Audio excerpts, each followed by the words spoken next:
Jadi hari ini kita bakal belajar yang namanya bahasa Jepang.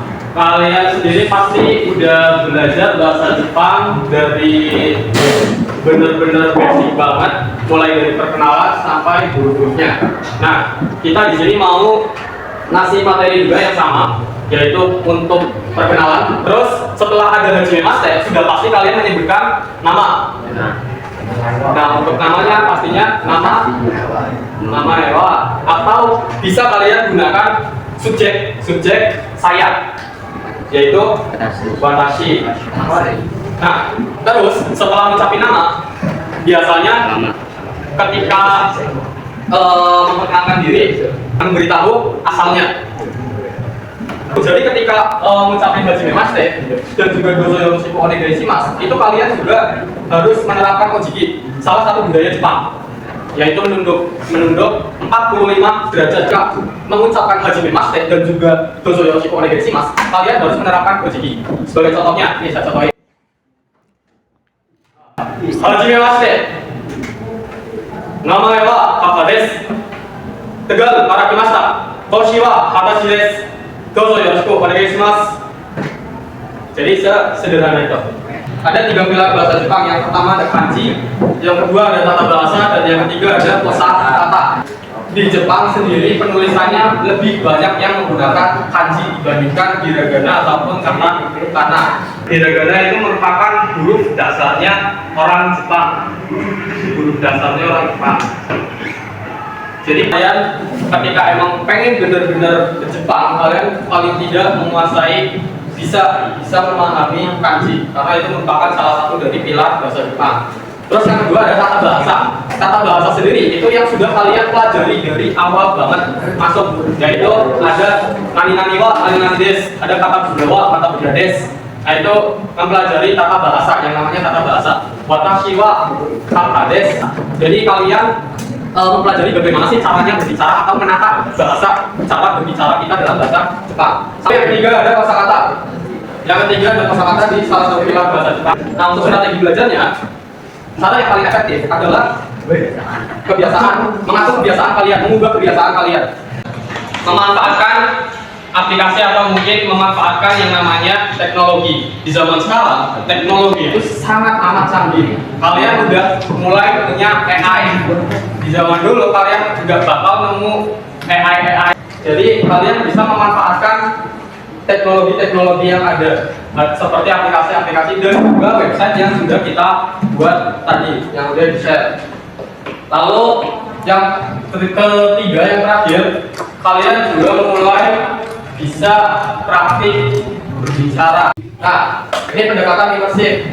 Jadi cara biar kita bisa benar-benar memahaminya dengan sangat amat baik, itu mulai dari lingkungan belajar. Terus yang kedua ada metode interaktif. Jadi dengan cara metode interaktif seperti website yang kita buat, itu kalian bisa belajar dengan interaktif. Terus yang ketiga ada pengalaman budaya. Saya pengen kalian semua buka websitenya yang udah share. Bisa kalian lihat, itu kan belum terbuka. Ada level intermediate. Itu kalian sebenarnya ada 3 level. Kalau misalkan kalian sudah menyelesaikan level beginner, kalian bisa bisa membuka bagian intermediate.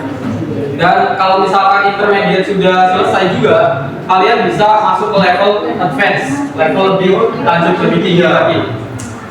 Ya, itu emang lagi gak ada videonya, belum ditaruh. Itu ada pertanyaannya. Itu di situ ada kuisnya, di bagian bawah videonya yang kosong, yang gak ada videonya. Itu ada pertanyaan mana huruf Hiragananya. Mulai dong. Kalau misalkan di kuis interaktifnya, kalian bisa lihat di kuis interaktifnya. Di situ ada beberapa pertanyaan-pertanyaan yang bisa kalian jawab. Seperti di sini contohnya bagaimana cara melafalkan angka 10.000 dalam bahasa Jepang. Jadi mempelajari angka juga penting. Karena nanti kalian kalau misalkan nggak bisa ngitung, nanti kalian di sana belajar terus kalian nggak tahu berapa angkanya, ini kalian bingung sendiri. Nah di sini ada beberapa pertanyaan-pertanyaan yang bisa kalian jawab. Kalau salah juga pasti ada koreksiannya. Terus di situ ada beberapa kosakata cetak keluarga tentang angka, tentang benda-benda atau mungkin aisatsu salam. Aisatsu seperti ohayou gozaimasu, sumimasen, arigatou gozaimasu dan lain-lain sebagainya. Jadi di kuis interaktif itu banyak banget soal-soalnya. Kalau misalkan salah, kalian juga dapat yang benar, jawaban yang benar. Terus dilanjut di bawahnya ada game center. Nah, game center itu untuk kalian coba menghafalkan yang namanya hiragana atau huruf-huruf dasar yang sudah saya jelaskan tadi. Jadi di game center itu ada uji memori karakter Jepang. Jadi kalian bisa nebak-nebak, nanti ada disediain kotak-kotak ya. Ini misal hiragana nih. Ini ada kotak-kotak yang bisa kalian cari pasangin. Kalian pasangin gimana hurufnya, misalkan kita pencet di sini ada huruf I. Coba kita cari huruf hiragana yang bunyinya I. Nah misalkan ini kita udah nemu satu huruf satu pasang A sama A. Nanti kotaknya udah nggak bisa dipencet lagi. Kalian di sini bisa punya banyak banget bahan aja yang interaktif. Terus setelah itu ada kuis-kuisnya juga. Biar gimana caranya kalian tetap bisa mengingat apa yang sudah kalian pelajari. Jadi nggak cuma belajar, tapi kalian juga dikasih soal di tempat itu. Kalian juga bisa dengerin suara-suara hurufnya, penyebutan hurufnya yang benar.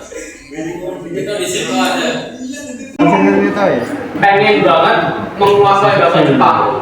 Kalian coba kalau misalkan kayak ngobrol sama orang Jepang atau mungkin apapun itu, kalian bisa pakai aplikasi Juga ada aplikasi Setelah itu huruf-huruf tadi kalian bisa gunakan website itu dengan baik dan bisa kalian pelajari. Kalau misalkan memang kalian ingin belajar lebih lanjut, coba aku pengen salah satu dari kalian bisa memperkenalkan diri. Duduk aja duduk. Ayo, pressure. Silakan ayo. Diri cepat.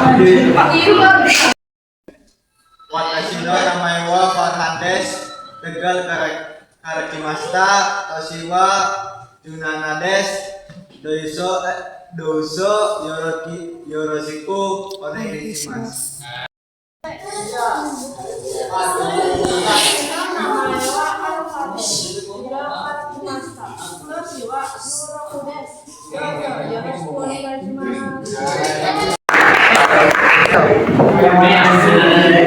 Coba bisa salah satu dari kalian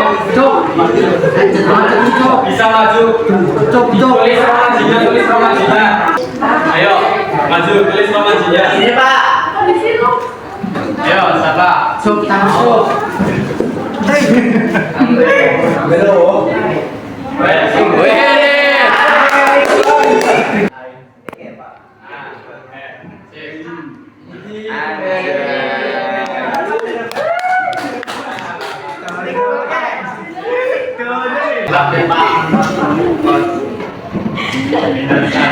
Pak.